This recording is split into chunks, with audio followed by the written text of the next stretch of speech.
Welcome to the Jazz Piano School podcast, where we have one mission, that is to help as many interested people around the world learn and improve at jazz piano by providing structured and organized jazz piano education. My name is Brendan Lowe. Thank you so much for joining me. This is episode number 117.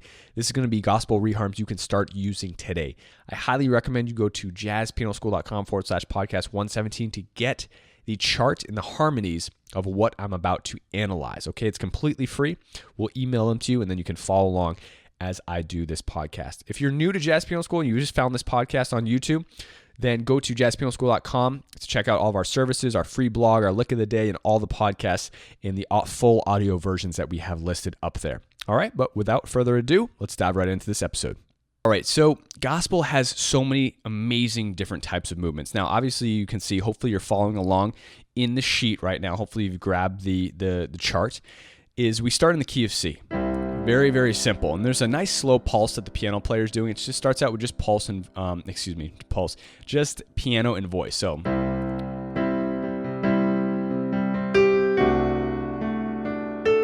now, the very first chord, the D over C, I want you to take note of. That in itself is a nice reharm. If you have to create an intro, if you have to create outros, any sort of time you're just sitting on a C chord, going to the 2 major over the 1 is such a beautiful sound. Like, listen to this.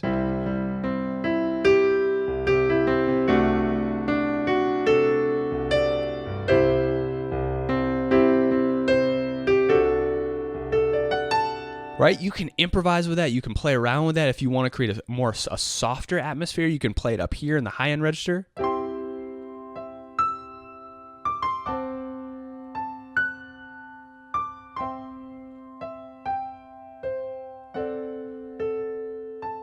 Right? It can be an intro, it can be an outro.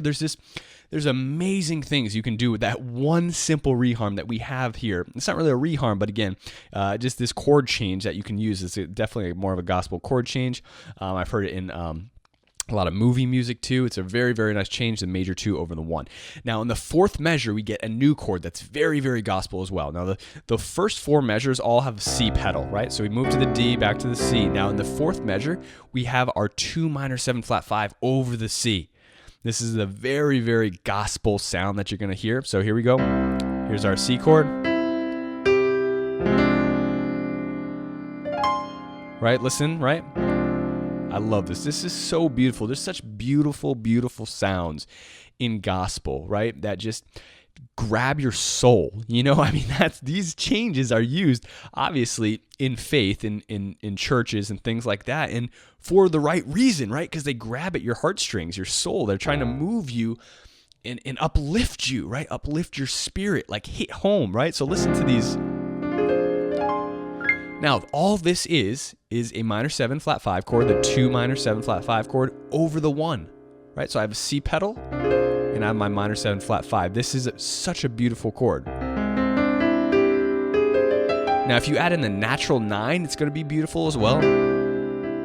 Here's my natural 9, or if you just play it as a inversion.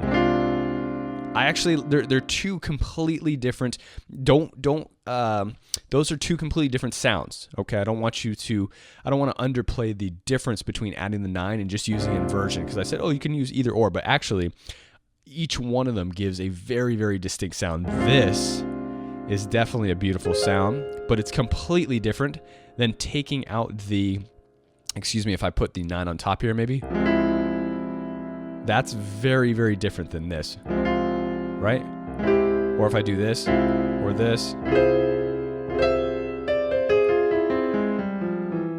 Right? So very, very different. Now, for the most part, gospel tends to stick to inversions, right? Triads and inversions. So there's not many extensions actually going in. The 9 is very commonly used. The sharp 11 is commonly used. But again, you don't get chords like this, right?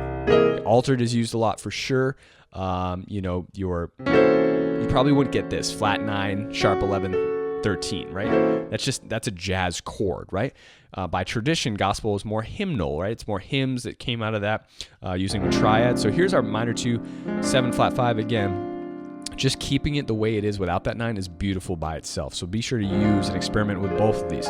Now again, like I said, with the reharm purposes for this, if you're playing a tune, like a jazz tune, a ballad, right? You can let's say you're going from the 1 major 7, right? Again, in gospel, I'm used to using a C major triad, but in jazz, you'd probably have the major 7 there.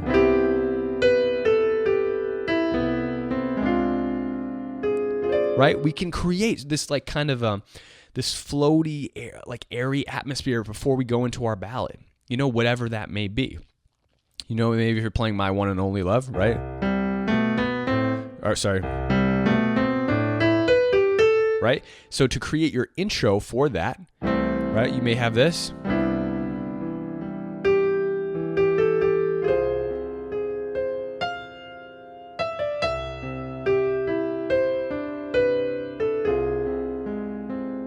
And then maybe you add on the natural 9 in the last chord there.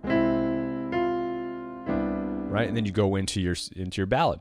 So amazing chord there, the 2 minor 7 flat 5 over the 1. Now we're going to get into more ways you can use this a little bit later. Now, the other cool thing about gospel reharms, okay, or I should say changes in general, is that they like to use the harmonies I'm speaking of. The harmonies, like I'm putting them in like a personal, like persona, right? What's the right word? No. Well, you get what I mean. But, right, the harmonies like to use a chord over the F sharp. Okay, excuse me, over the 3rd.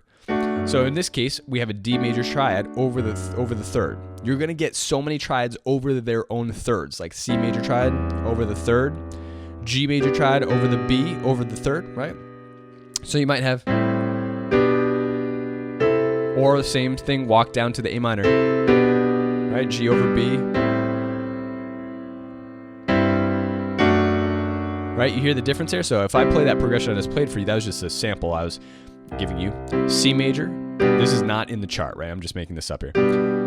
5 over the 3rd, right? So basically I have this bass note.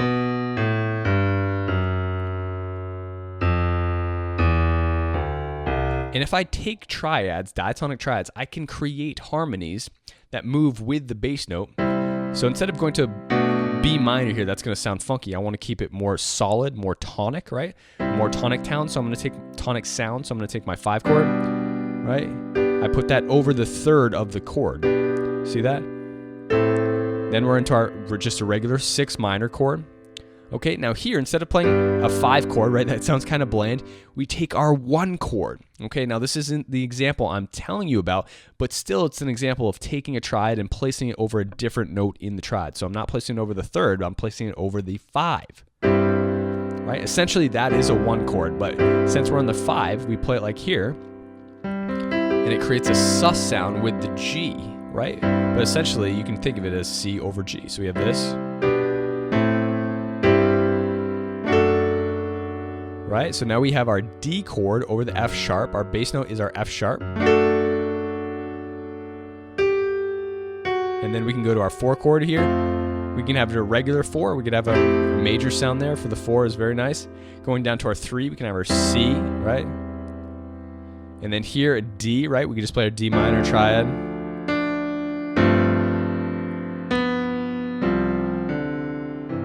Okay, and again, some of that stuff wasn't my point, but again, having these triads over the 3rd. So in our chart, in the 4th line down, the 2nd line down, we go from our C.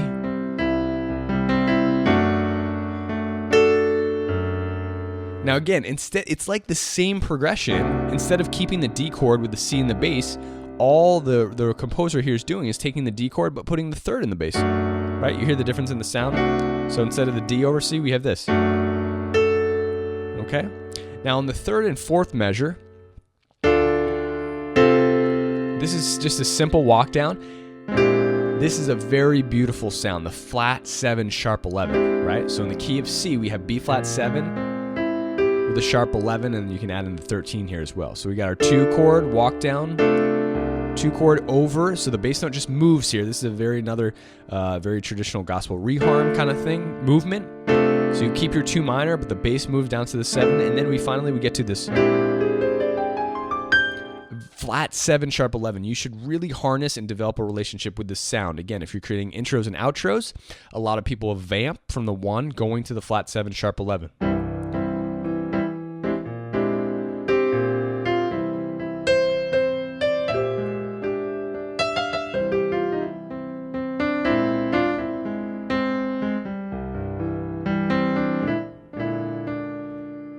right?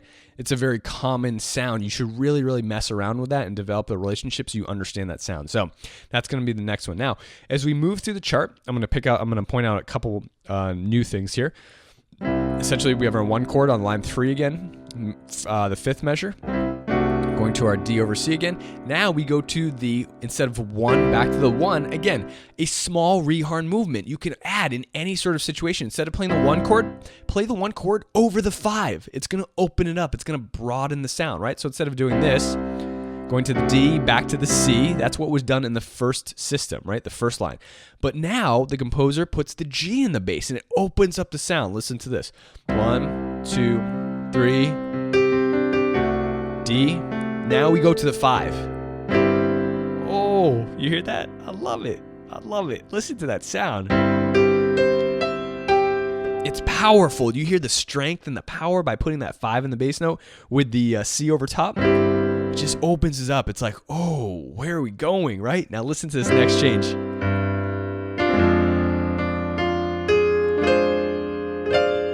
All right. So again, instead of having the 2 minor 7 flat 5 over the 1, right, which we did in the 4th measure of the first line, okay, we have the 2 minor 7 over the 4. Now essentially all this chord is an F minor 6 chord, right? Now this is the 4 minor, okay? My girlfriend and I, she's in music. We coined the 4 minor chord the RE chord. I don't know if probably a lot of you guys don't mention I shouldn't even be bringing this up, but again, you know, we will be watching The Bachelor at times, and every time on The Bachelor, The Bachelorette, you know, when I do catch a couple episodes with her, you know, they're always using the 4 minor because why? Because it pulls at the heartstrings, right?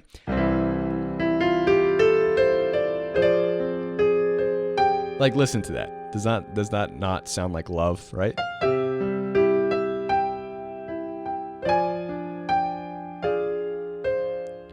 Right? So that chord represents that feeling, right? Of kind of like love, longing, you know, connection. And again, it's like that soul. It's a soul chord, right? It cuts deep into your soul.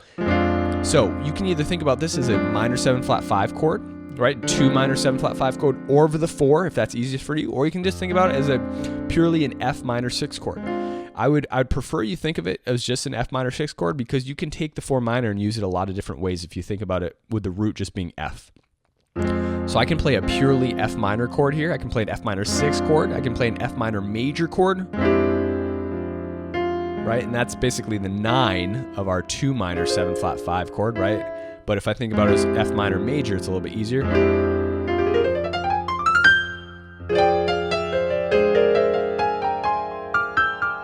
Right?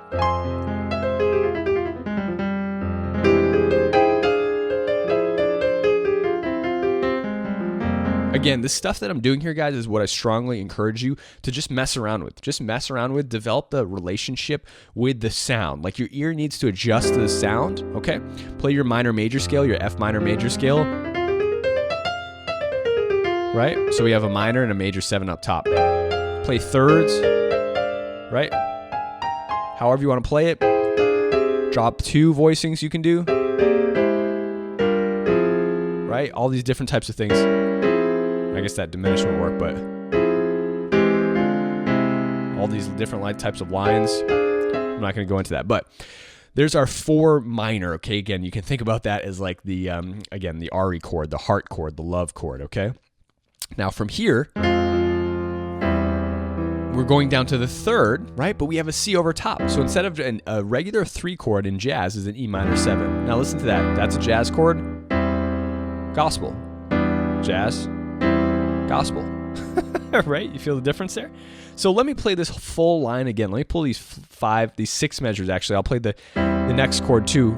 Goes up to that D, which is a little bit more uplifting, right? Because we're going into that kind of sharp key, which is a little more joyous. Okay, Jacob Collier talks about the sharps as being like the sun coming out, and the flat keys as being like kind of the darker, cloudier keys, right? So as we go from the C over E, which is kind of neutral, it definitely creates like a brightness, right? Like you've just opened the blinds and the sun has come out, right? So here we go. This is from line 3.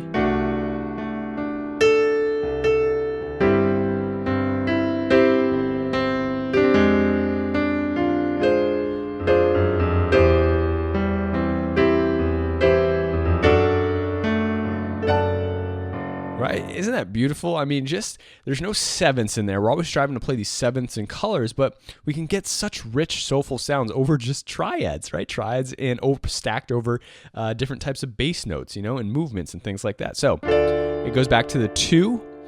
Now there's right? That's a very common gospel progression. That doesn't really do that here, but it does something similar, right? Because this F leads to our B flat 7, sharp 11, but we go F. Okay, so instead of kind of doing this, or instead of going, right, we have an F over A, which actually brings us, so it's like an F chord, but we just have the 3rd in the bass, like I've talked about. This brings us into the B flat 7, sharp 11. Right, again, so it's a harmony, it's a triad stacked over the 3rd, 2, 4 over the 3rd, okay, going to our B flat 7, sharp 11.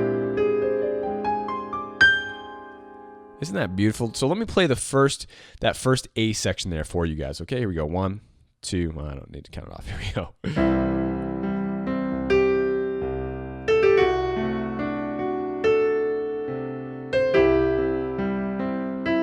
I love this chord.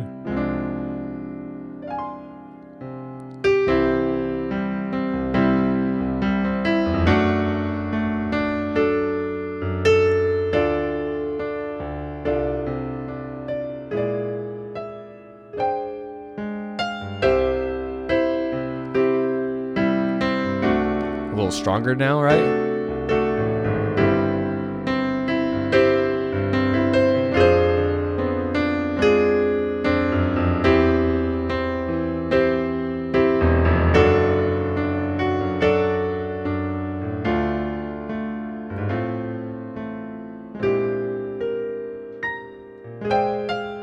Right? It's very, very, very beautiful stuff. So there's a lot just in that first little section there, okay?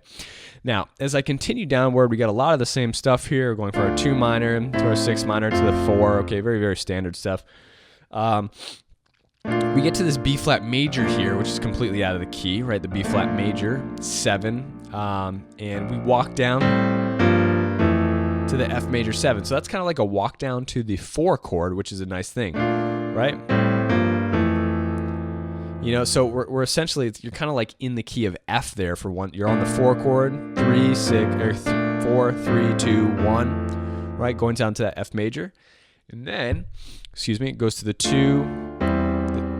Here's our kind of like walk up again that I was showing you. This happens a lot. 2 minor, 1 over 3, going to the 4. Okay, but it doesn't go to the 4 again. It goes to the flat 7 there again, right?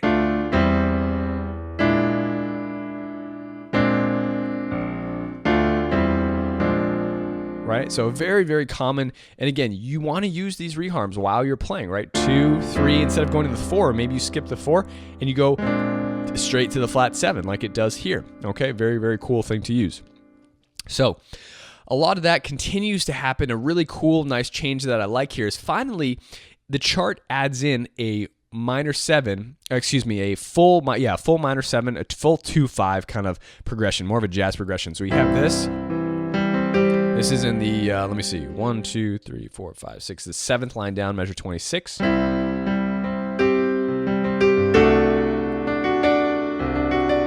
There's our 1 over 5 again. Now we have this, right? So we have a full minor 7. This is a jazz chord here, right? Or however you want to play it. I don't know what the best voicing is if I keep that top. I love that. So we go from the 1 over 5 to the 4 minor like a 2-5. Very, very beautiful. Very, very beautiful. So besides just sitting on the 4 minor, you can make it a 2-5, right? And then finally back to the 1. In this case, they go to the 1 over the 5 again to keep it open. Right? D over F sharp, we learned this. That's all the same. Okay, now the one other thing I want to talk about real quick before I go to the second page is that we have this D minor here. Now this took me so long to transcribe. And what happens here is that this is basically, let me see, 1, 2, 3, 4. I guess we can go by measures, 34, 35, 36. Measure 36 here. Basically, we have the D minor 7. Then we have A minor, C sharp diminished, D minor. That should be a C over E, going to the F major 7.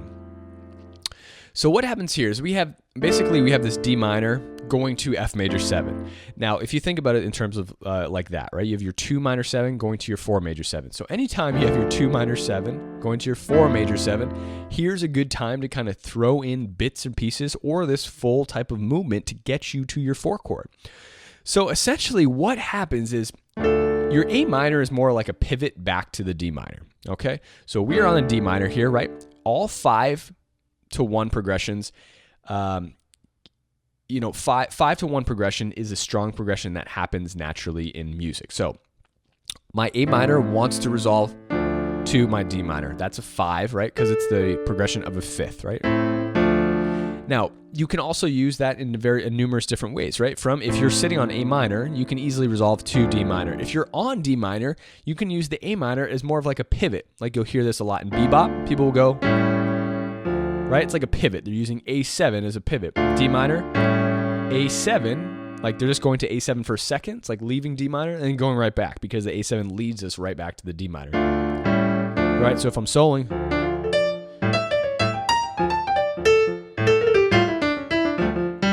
that's how you get all these different types of ins and outs movements.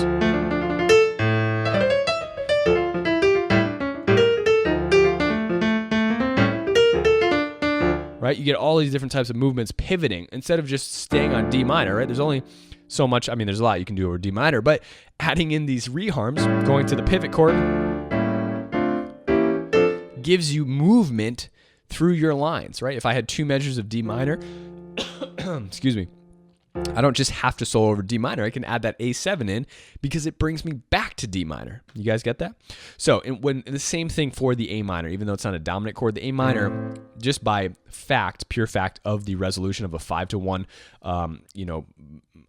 relationship, leads us back to that D chord. So what we have here is we're going to the D. Now, instead of going from the A minor back to the D, we use a half-step approach diminished chord, which can be done for any minor chord, right? So any minor chord in jazz is a really nice thing to do. Basically, if you check out this chord, right? What does this chord look like to you? This is a C-sharp diminished chord. If I put C-sharp in the bass, it's a C-sharp diminished chord. If I put an A in the bass, what chord is this? It's an A7 flat 9 chord, right? Essentially the same chord. Now again, our A7 flat 9 also brings us back to D minor. Our C sharp diminished brings us to D minor. It's all about the bass note, guys, right? You see that? So if I play a bass note here, that's giving us a half step. That leads us back into the D. This is giving us a 5th. That leads us back into the D. So it doesn't really matter. So by playing A minor, going to the C sharp diminished, they're just 2 pivot chords that are delaying the resolution to get us back to D minor, right? A minor, C sharp diminished. Now we finally resolve back to our D minor, the original chord we started on, but now we're adding one more movement chord before we get into the F major 7. So this should be C over E. It says G over E in the chart, but it should be C over E. There's our, 1 over 3, which leads us to our F major 7 chord, right? Our 4 chord. So here's the progression. 1, 2, A minor, C sharp diminished, right? So look at we have 1 chord per 8th note beat in the last 2 beats of that. It's amazing. 1, 2, 3, 4. Actually, I'm counting 8th notes here. Sorry. So 1, 2, 3, and 4, and 1. Right? Or even if you make that a try, it's a nice sound too. Do it one more time. 1 and 2 and 3 and 4 and 1. How beautiful is that? Even if we do it slower. 1 and 2 and... Oh, it's gorgeous. Gorgeous stuff here. Okay. So that was a lot of explaining to do, but well worth it. Let me see. I'm going to look through the rest. Okay. Another cool part here is on the second page. We have this weird transition. When I first analyzed this, I was like, wow. I was like, oh man. Like I don't use this much, but it's an amazing thing to do. So we have this build on the top of the second page.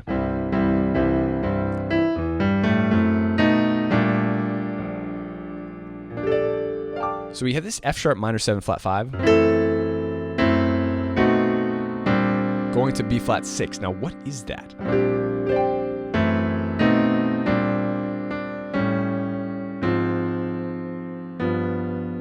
Right, so you have these types of movements that are so nice. It's amazing. So the F sharp minor 7 flat 5 B7, right? What's happening here is that the B7, okay, is a tritone of an F chord, right? So B7 can be replaced for an F chord. So if we think about it in terms of the B7 as being an F chord, it makes sense because F, right, goes down to our B flat 6. That's just a common 5-to-1 progression. Okay, but since there's a B7 chord there, that's absolutely possible, right? So instead of playing a 5-to-1, right, we can use our tritone sub and we can play B7 to B flat 6. That makes sense. Now the F sharp minor 7 flat 5 chord, okay, is simply the minor 2 to the B7, right? So instead of just playing this to here, we simply add in the relative 2 minor with a flat 5, and then we go to the 1, right? Super cool stuff.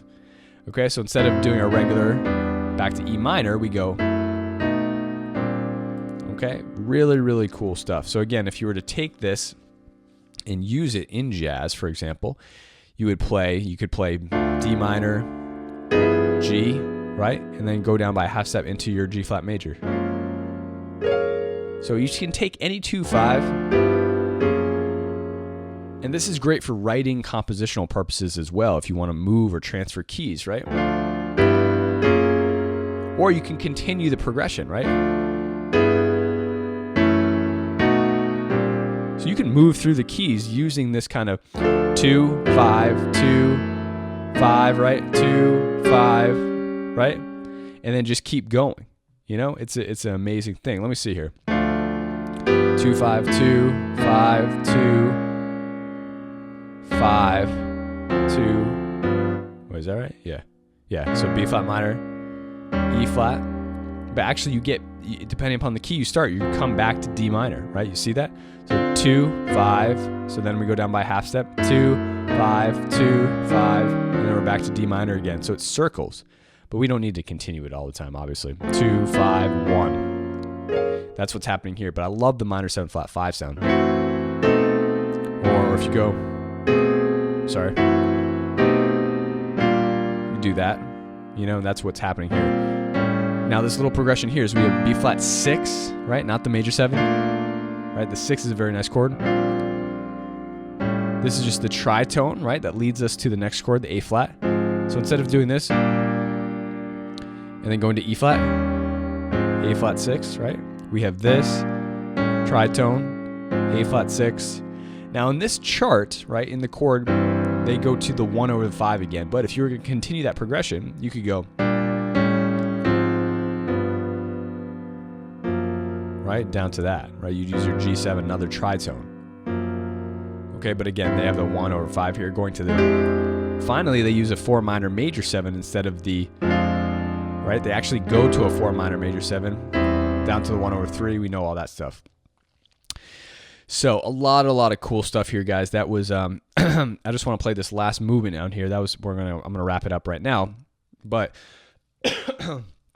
the very last movement is a really cool thing. So eventually the chart comes down. I'd urge you to listen to the song too, because it's absolutely phenomenal. Gene Moore, Recover. So it goes. They obviously go to this breakdown, and it's been and then it's just piano and voice. 2.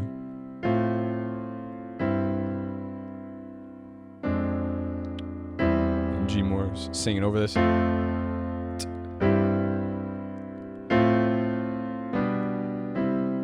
So the other thing I want to point out in this last progression is a couple of things. Obviously the slash chords. This chord is beautiful, right?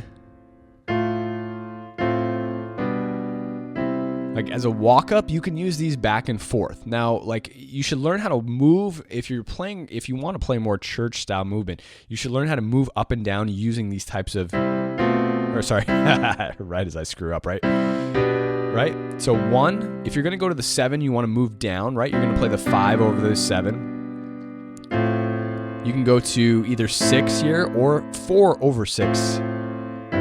right? This leads us a little bit differently into the 1 over the 5. You hear that? So if I went to 6 here, that's a different progression than this, right? 4 or 4 minor, right?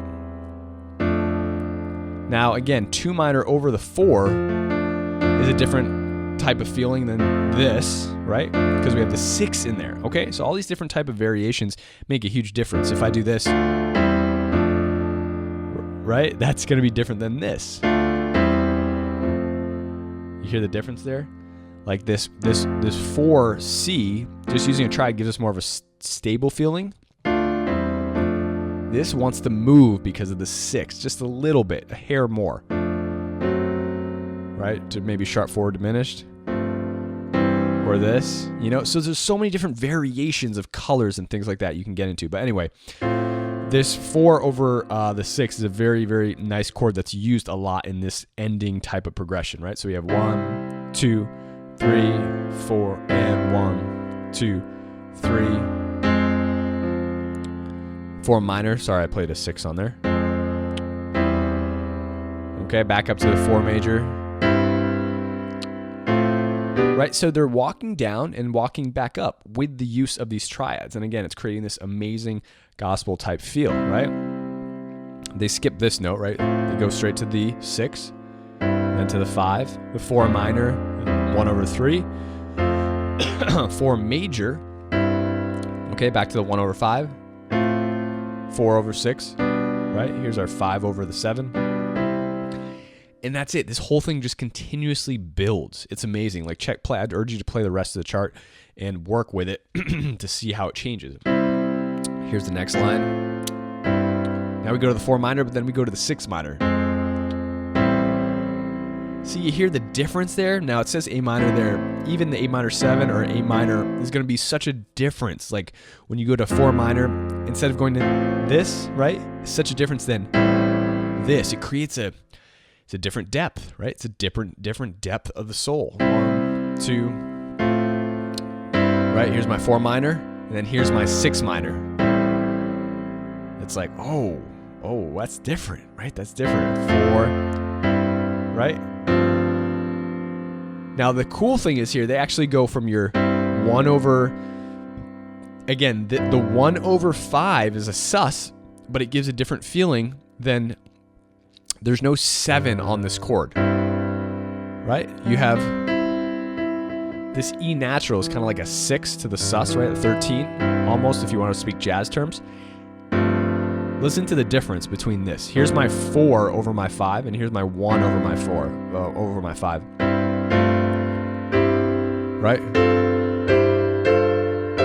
So completely different sound. So what happens here on the end of this, let me see, measure 64, right? I'll play from measure 63. So we have the upbeat, 2, 4.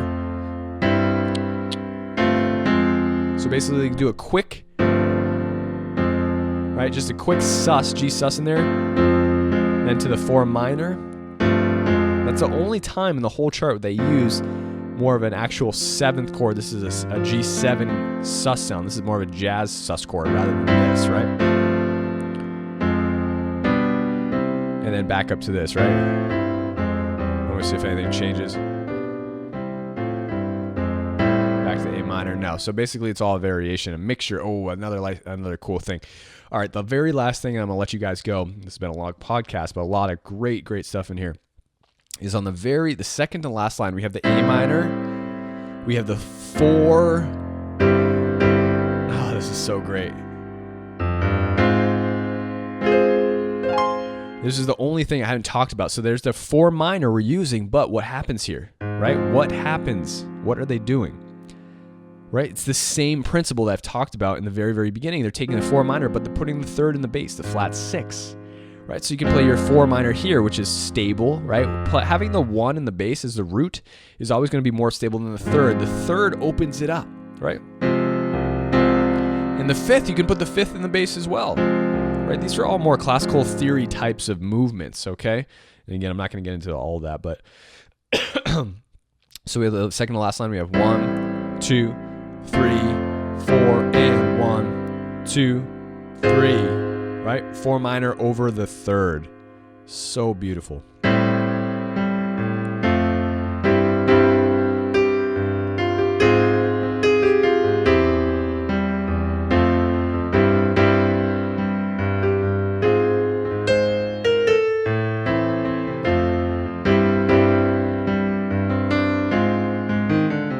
You know, you can do all sorts of stuff with these types of movements. I mean, so they're just beautiful. They're beautiful. And again, you know what's funny is that more of the modern guys, Gerald, Robert Glasper, different people like that, Aaron Parks, they're using these different types of movements that are actually more traditional. You know what I mean? So stuff that, you know, Gerald's mixing in is more, it's simple. You hear this a lot at Brad's playing. Instead of playing 7th chords, we'll keep it simple. Keith does this a lot too when he's soloing, maybe over a blues, right? And then he might go to the 4 minor over the C, right? If the bass player stays on the C, right?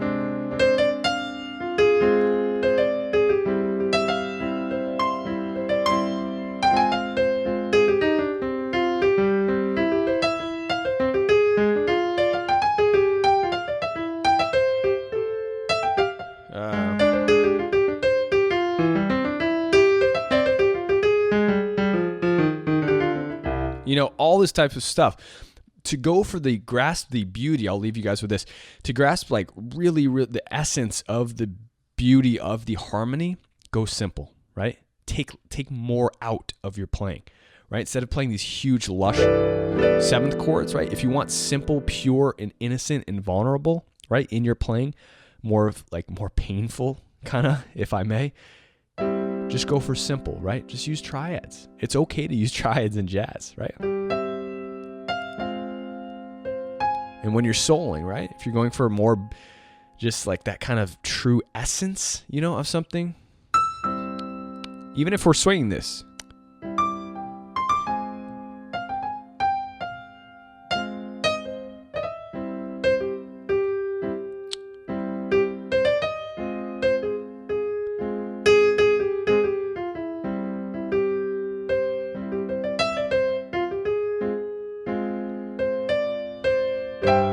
right? And then whatever. So hope you guys got a lot out of it. That was a lot of fun. I love gospel. I absolutely just adore it. I've listened to it for so much. It gives such a great feeling in the soul. I love the movements they use. It's absolutely fantastic. And those drummers are just absurd. So again, I hope you guys enjoyed this.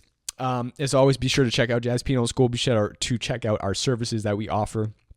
Our main course curriculum, our specialty courses, and our lab are all currently available. So go to JazzPianoSchool.com to check them out. And feel free to email us at support@JazzPianoSchool.com if you have any questions about anything we offer, any of the material that I am going over here today. So as always, thank you so much for joining me, and happy practicing.